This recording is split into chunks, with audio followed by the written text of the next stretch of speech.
Assalamualaikum warahmatullahi wabarakatuh. Bismillahirrahmanirrahim. Allahumma shalli wa sallim wa barik ala sayyidina Muhammadin wa ala alihi washabihi ajmain. Amma ba'du. Itu sebabnya kenapa orang yang kafir mulai cilik sampai tua, ketika meh mati kok ngelafadzno la ilaha illallah, satu kalimat ini akan menghapuskan kekafiran di masa lalu. Kenapa kok bisa hapus? Karena kekafiran yang masa lalu itu omong kosong semua. Ya toh, mengatakan Isa Tuhan ya omong kosong, malaikat Tuhan ya omong kosong. Ini omong kosong semua. Barang itu kalau hakikatnya kosong, hilang karena ada bukti memang tidak benar. Itu kan gampang untuk menghilang. Itu podo karo wong mending ini. 3 miliar ambek 3 miliar. Iku podo karo 5 rupiah. Bariku gremeng meneh. 1 triliun mbek 1 triliun podo karo 500 rupiah. Omongan gremeng itu kan ya wong edan ngoten mawon kan. Berarti sak urip-uripe muni Isa pangeran ya edan. Muni liyane pangeran itu kan omongan ra penting semua. Meskipun yang disebut tuh miliar triliun, tapi kan cara guru biji busak kan gampang dobong ae wong ndak. Tapi malaikat bagian katabah, bagian nulis, iku ora wani ngobong la ilaha illallah ben kuwalat tapi yang pangerane.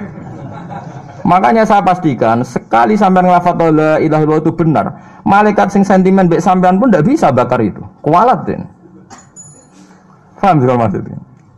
Paham ya? Jadi jelas kisah ini kenapa kalimat itu begitu dikjaya. Paham ya? Begitu dikjaya.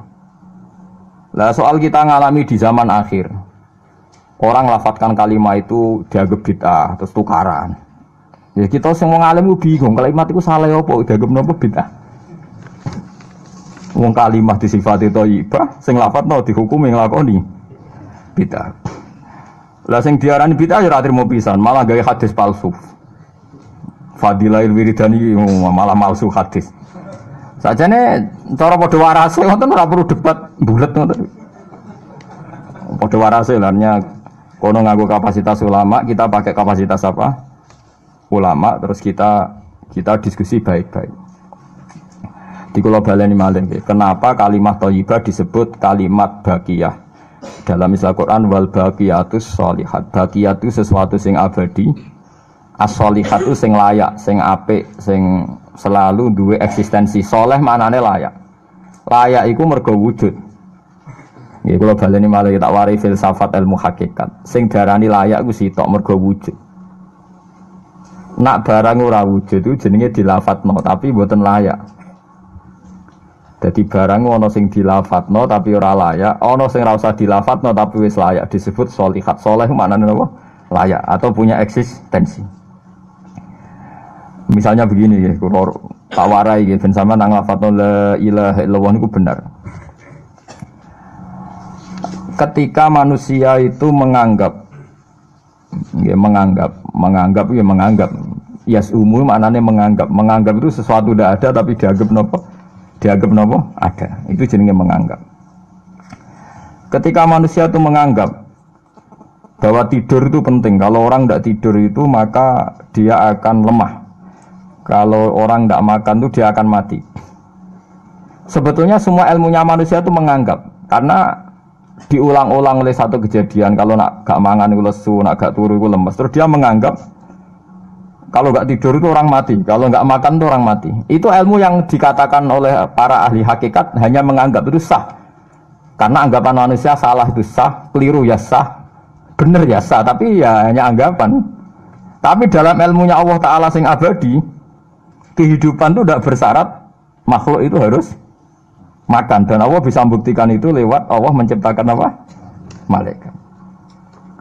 Nah sehingga semua ilmu selain ilmu hakikat itu dalam bahasa ilmu hakikat disebut kita menganggap, kita merasa tahu. Bukan saya tahu, tapi saya merasa tahu. Nah, liane kalimat la ilaha illallah itu semuanya begitu. Kita merasa tahu bahwa kira-kira begini, kita melihatnya begini. Tapi sing hakikat, sing gak bisa dibatalkan bahkan oleh malaikat sekalipun, niku namung kalimat la ilaha illallah. Nanti disebut kalimatul haqqin 'alaiha nahya wa 'alaiha namut wa 'alaiha nufatu insyaallah taala minal amin. Karena yang dikatakan hidup itu roh. Roh itu tidak butuh makan.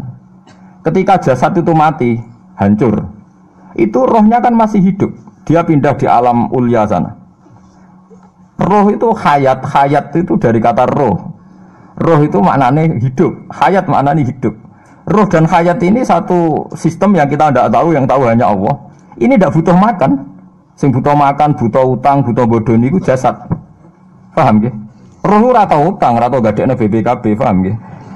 Enggak melok-melok dia. Makanya ketika jasad kakean pola itu roh nyesal.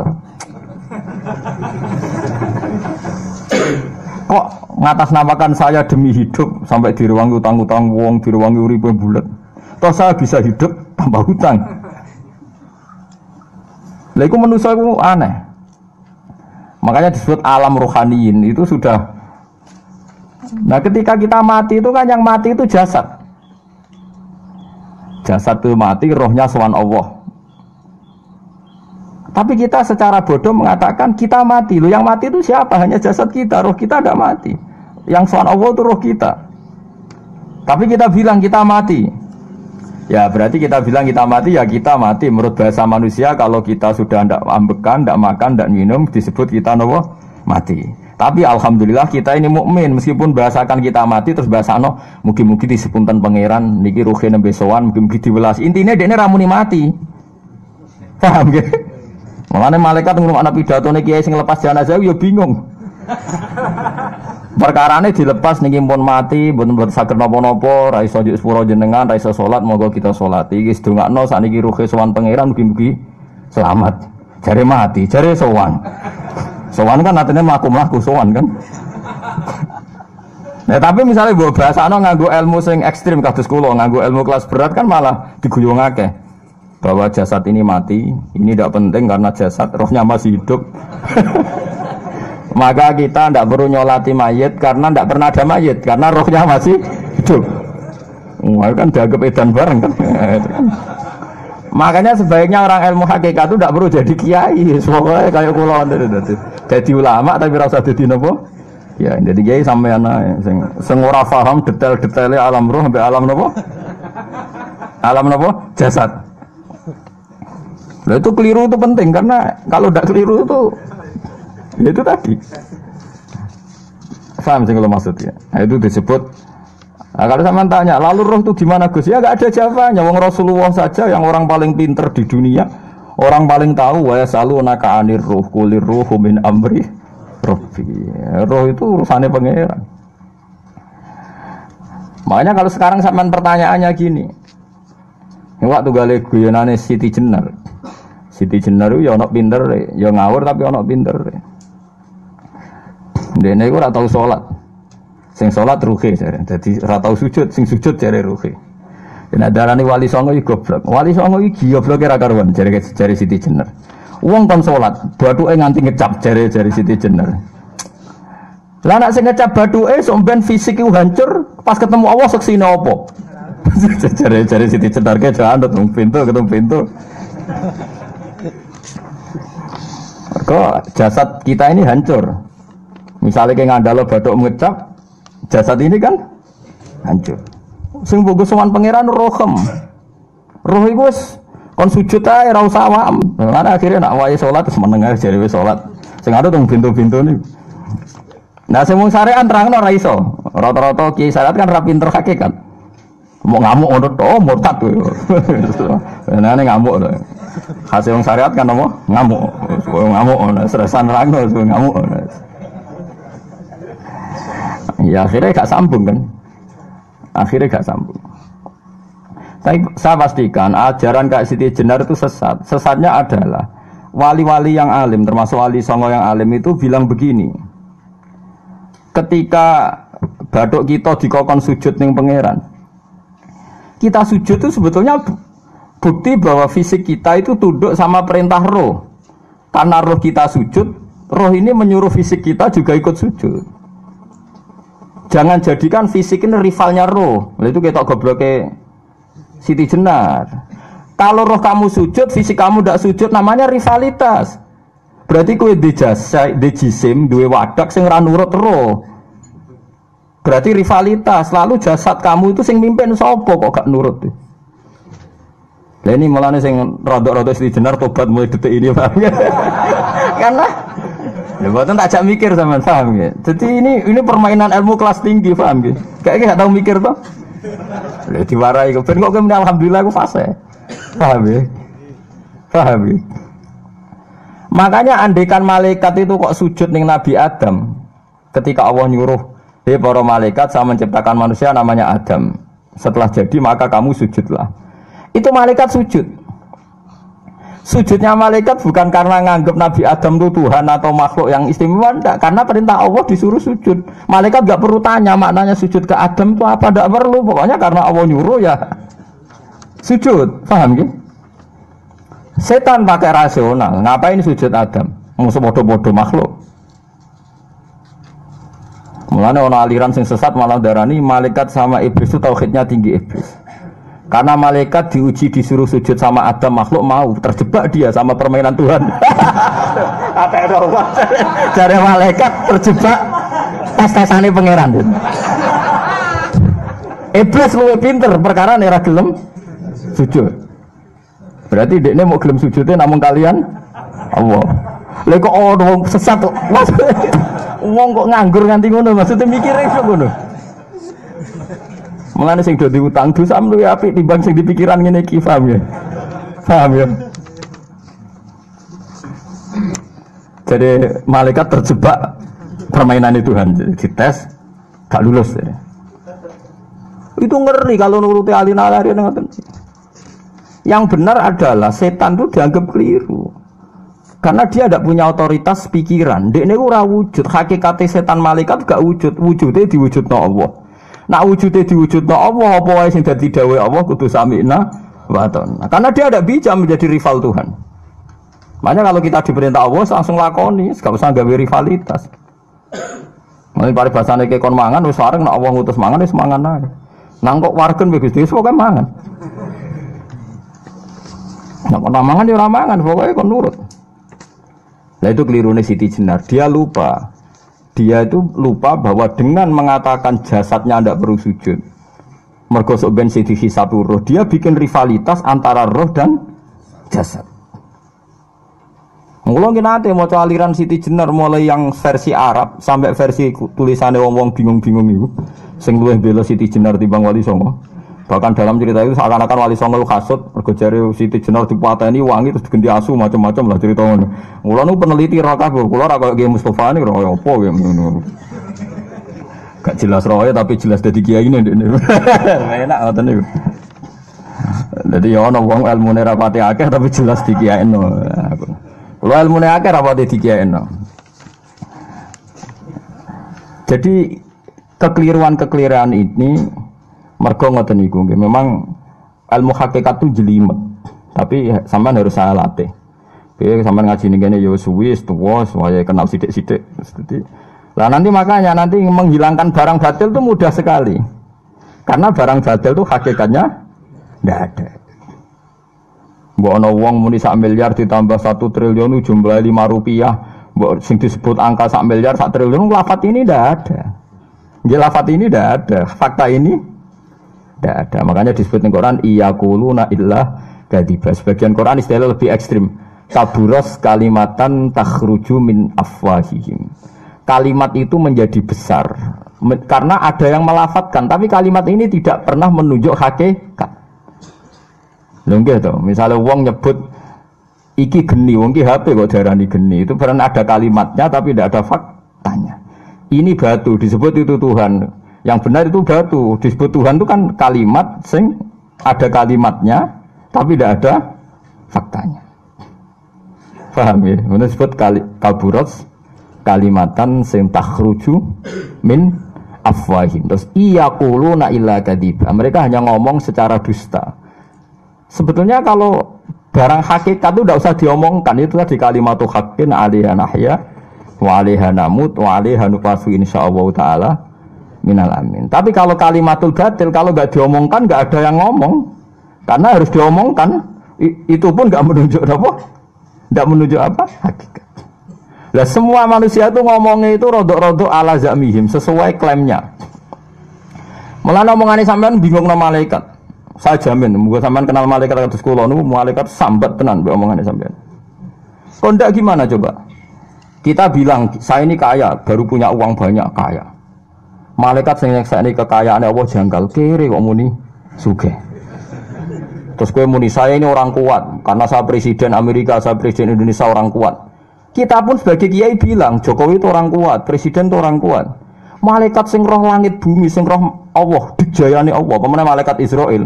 Mangkel sak boleh ana bahasa kuat tuh. Semane tak peletes ber kok iso muni kuat itu kuat apa nih? Jadi bahasa manusia itu membingungkan semua. Coba Anda jadi malaikat Israel, terus orang petita-petita muni kuat. Kuat temen di tak pites setiap saat itu. Jadi bahasa manusia itu membingungkan semua. Makanya malaikat itu kuat dan uang ngomong gak jelas. Makanya mereka nggak dianggap temannya malaikat. Karena tidak wali, dia tidak tahu ilmunya malaikat. Lah wali itu tidak pernah terjebak omongan itu. Disebut ala inna auliya Allahi la khaufun alaihim. Walaupun sampai disebut nanti di antara khasi wali itu kalau meninggal tatanazzalu alaihimul malaikatu alla takhafu wala tahzanu wa absyiru bil jannatil lati kuntum tu'ad. Terus malaikat-malaikat yang di langit semuanya bilang pada wali ini nahnu auliyaukum fil hayatid dunya wa fil akhirah. Saya ini mitra kamu, saya ini teman kamu baik zaman kamu di dunia maupun di akhirat.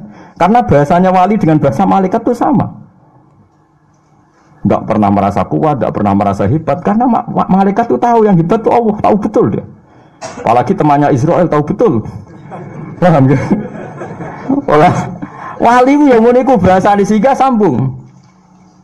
Disebut nahnu auli. Kayak agak tahu tuh paham Quran kados kula. Lah mulane ngaji. Wis kerepean lah pokoknya paham. Lah bahasa manusia enggak wali itu bingungkan malaikat karena tadi kita bilang presiden itu orang kuat. Ini orang kuat. Padahal malaikat yang bagian mitosnya Allah ini janggal. Kuatnya nang ndi? Apalagi malaikat yang nyekseni alam malakut, alam ning langit. Yang sampean saiki wis sinau planet mawon lah. Planet Mars itu kayak gini, Platurus gini. Delok bumi planet paling kecil. Wong bumi planet paling kecil kok penduduknya paling kuat tuh piye kamu sih? Paham ya? Wes bumi paling kecil digoni wong miliatan. Terus untuk mau sepiro, mau untuk kok terus kuat itu kuatnya nih, nanti. Berarti sampai membahasakan orang kuat ya gak sido bener. Orang itu ilmuwan, orang paling pinter di dunia. Pinternya nih. Misalnya yang ngerasa pinter karena ini bisa menemukan komputer, bisa menguasai sak dunia, peneliti, handal ngene jari malaikat. Umpama ke roh ilmu sak bumi ku roh Mars. Aku sing noto Mars, tukang jogo. Artinya umpama kowe roh tenan bumi ku roh planet lain dan kehidupannya di sana. Apa meneh alam malakut, alam roh. Misalnya alam kematian itu butuh ilmu 99, alam dunia mau butuh sitok. Ngendikane Nabi bandingan ilmu dunia sampai akhirat itu 99 banding 1. 1 dibagi wong sak dunia. Mulane Nabi Musa ra wis nabi, salah ngomong di pangeran tersinggung, nek urusan lafaz ngono iku tersinggung. Nabi Musa ra kekasih pangeran. Mulane nek sampean ngaku ngerti kudu ngerti, nek kowe ora ngerti maksudnya. Paham ya, dadi besok mulai saiki nek kowe muni ngrasa ngerti, maksudnya ngerti nek kowe iku ora pati ngerti. Dadi diterusno. Dadi sampean atape malaikat Israel. Tak goblok kowe kok ngrasa ngerti. Ya saya tahu bahwa kita orang lemah terus dan gak tersinggung dan paham. Nabi Musa itu suatu saat dia khutbah. Ini tak latih ilmu hakikat. Nanti setelah itu sampean baca kitab yang saya ajarkan di sini gampang. Khutbah dia karena merasa alim betul. Ada orang tanya, ya kalimah Allah ya Musa, man a'lamu ahlil ardi. Padahal yang tanya itu sudah benar. Man a'lamu ahlil ardi. Menurut Anda orang paling alim di dunia itu siapa? Fil ardi, yang di bumi ini siapa? Pertanyaannya kan, siapa yang paling pintar di bumi ini siapa? Nabi Musa jawab, ya anak saya. Itu pangeran tersinggung. Di semua riwayat kitab-kitab hadis sahih disebut Islam yaruddal ilma ilaihi, karena Musa tidak bilang yang paling pintar itu Allah. Padahal Musa nggak pernah terlintas bahwa dia rivalnya Allah atau sawah karuan lah, corong Jawa itu Allah karuan, jadi tidak perlu dibakas. Mulanya orang Jawa itu saking suwene mendingan suwe bakas Allah. Angger loro nemen wis donga njaluk Allah. Ora iki jare goroban, tapi nek Allah ngersakno mari wis suwe malah suwe-suwe lafaz Allah dianggap wis suwe dadi repot wong Jawa. Akhirnya malah ra bakas Allah. Akhirnya Allah tersinggung. Ketika tersinggung langsung saat itu juga Allah negur. Bala ya inna abdi kata Allah, Musa kamu salah, saya punya hamba yang lebih alim ketimbang kamu. Dasar Nabi Musa penasaran, kok ono wong luwih pinter. Ya Allah saya harus bertemu dia, kok iso ono wong luwih pinter timbang aku. Nah tenan akhirnya be Allah dipertemukan be Nabi Khidir. Cara wong ahli kungfu nganggo 3 jurus tebak-tebakan Nabi Musa ora tau menang. Ora usah nganti 10 jurus. Jurus pertama Nabi Musa yo kalah, jurus kedua yo kalah, jurus ketiga kalah. Mulane dari Nabi Khidir pertama ketemu Nabi Musa niku. Ya mulane Nabi Khidir senane nglamun. Wah dekne lugu ning farwatin khadra. Farwah niku lemek, khadra iku ijo. Terus mulane disebut Nabi Khidir senengane santai-santai teng kene napa nggih cara mriki karpet hijau. Tapi dhisik ora ana karpet mbok bantah tukune nang ndi malah repot wis. Angel ngaji mbek Mu'tazilah kok angel. Tak ana tukune kapan utang tak kredit ae malah repot. Padahal zaman akhir gede barangku kas apa kredit karpet tukune ning ndi. Zaman akhir uang tukang analisis, tagane tuku sepeda motor untuk duit konti. Wong rezeki kok pangeran tak kono konti. Mulane wong alim mesti ning donya dianggap goblok. Kula nak ditanggo melarat.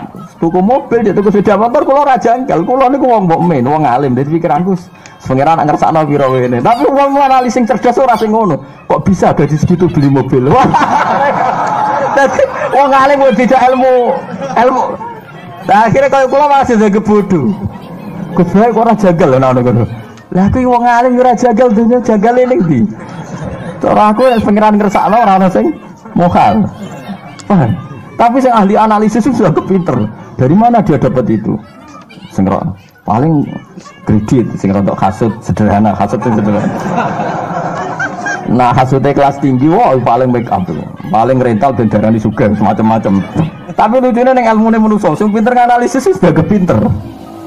Nah, ning ilmune wali ora omongan ra penting. Mergo wali langsung eling Allah, isi ngono iku kersane pangeran, bar kan isi ngono iku kersane pangeran. Tapi kita sing dianggap bodoh. Lah aksaru ahli jannah al-bulhu, age-age bodoh swarga bodoh-bodoh niku. Mesti bodoh kaya kula niku ora bodoh sing. Ora bodoh superman niku bodoh.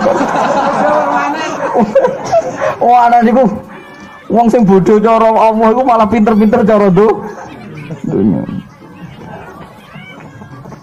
Nah cara kula ya ora janggal, lara marat sugih terus ana kiai kadang-kadang maksiat. Ono preman ujuk tobat kula ora janggal. Nek wong kadang kiai kok ternyata berbuat gini. Ono wong preman kena kula ora janggal. Innal huda wa ya wis ngono kan gampang. Pancen lagi entuk daya. Nah ana kiai kok kepleset maksiat ya nek cara kula ya model bodoh. Ya sepanjang ora nabi ora maksum wis ben salah. Kenapa? Sebabnya apa? Mesti ada sesuatu. Wali dijak ngomong pintu ini kan ra iso. Akhirnya kita dianggap bodoh. Maksudnya aksaru ahli jannah al-buldu. Akhirnya menurut aku bodoh ini kira orang bodoh permanen itu mau apa lagi. Loh sama tak terang loh kita ora ikhlas.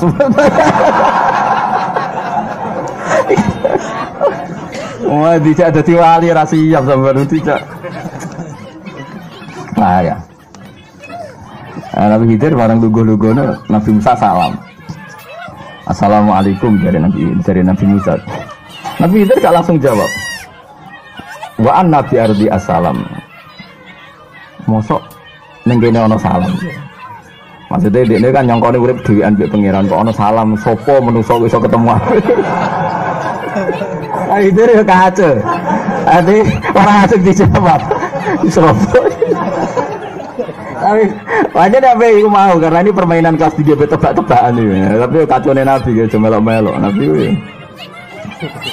Wis ora ono sing bener critane kono wis ora ono sing bener yen digawe pangeran membolak-balikkan akal. Lah ora bolak-balik akal gimana? Iki ilmu wali, sampean ora sanut ora makome. Nah aku lah, sampean aja melok. Ajare Nabi Musa bareng takok, aku duwe kawula saleh pinter timbang kowe. Wes putih Gusti carane kula ketemu piyambake. Kowe golek iwak. Sing wis mbok goreng, lane to. Iwak sing wis mbok goreng ada miktal iki cara mriki. Apa den? Kantong. Kepes apa? Ya kepes ya, kepes. Es, mesti digoreng. Ya, lah titenane sebuti Gusti dari pangeran dawuh pangeran. Ya anggere wae wis mlaji iku ning kono Nabi Khidir. Akhirnya Nabi Musa wis terus Nabi Bani Israel kan gua ya semua ning dinggon Nabi Bani Israel gak iso den laku-laku dhewean gawe pengawal dene. Jenenge Yusha bin Nun ning Quran disebut Fatahu. Ning jenenge sinten Yusha bin Nun. Dari bahasa Israel jenenge Yosua. Yosua dan Yalu jeneng muslim, tapi sing wani nganggo wong Kristen. Yosua ini Yusha bin Nun. Jam laku-laku. Jam laku-laku Nabi Musa itu kacau tenan. Ora kacau piye? Dekne wis didhawuhi pangeran, alamate Nabi Khidir iku nak iwak iku wis urip mlayu, iku alamate ketemu. Lu malah dekne ilang iwak iku perkarane suwaye sarapan. Lu ketiga alamat gak pesti dipangan. Paham? Dadi dekne bareng semlaku kesel lesu iku. Sak kalau kula ngundang Mus, digot misale ngundang terus. Iki suwaye lesu. Mangan. Jadi Nabi Musa wis dipermalukan wong iwak iki digo alamat kok malah dekne iki perkara apa dipangan. Ah wis kacau lho maksudnya wis kacau, wis cara langkah wis banyak sang salah. Jadi Yusa. Waduh, Nabi Musa pesen nambah Yusa. Nabi Musa kan lucu wong dekne kon nggawa iwak. Nek iwak iku urip berarti alamat nek iku ana Nabi Khidir, malah kon nggawa wong rumah-rumane Yusa. Jadi kan gak fair malah ngongkon wong. Untung pangeran Nabi ora ngendikan ngoten cara kula malah ngongkon wong. Tenan, akhirnya Yusa cerita. Waduh Nabi Musa lali kula. Pas teng desa mriku, kawasan mriku wau. Iwake pun muncul. Terus Nabi Musa, lho kok ora ngomong. Ya Nabi Musa yo salah iku ndek sing dialamati malah kon nggowo. Akhirnya yo pas ana kejadian gak roh. Terus dari zalika ma kunna nabki. Ya iku sing tak goleki momen iwak mlayu ku malah lali. Dari Yusa, kowe ora gelem bodhe kok aku lali.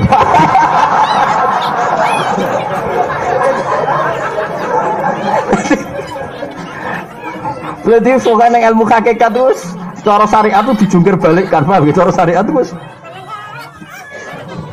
Nah, akhirnya balik nah deh. Fartadda ala asa rihima. Manane balik nah. Bareng balik iwake silang. Tapi Nabi Musa kan mengalami 3 kesalahan, tapi kesalahannya Nabi ora maksiat to nggih mboten. Kesalahannya satu, wong iwak digo alamat kok malah ilinge mergo digo sarapan. Wong dene iku dikai alamat malah kon nggowo wong. Jadi ada banyak kekacauan. Nah, bar ketemu Nabi Khidir terus ya Nabi Khidir ngendika no assalamualaikum dene gak gangi jawab. Tenane jare Nabi Khidir cara Jawa tenane. Terus ana Musa ya. Aku iku Musa. Ya.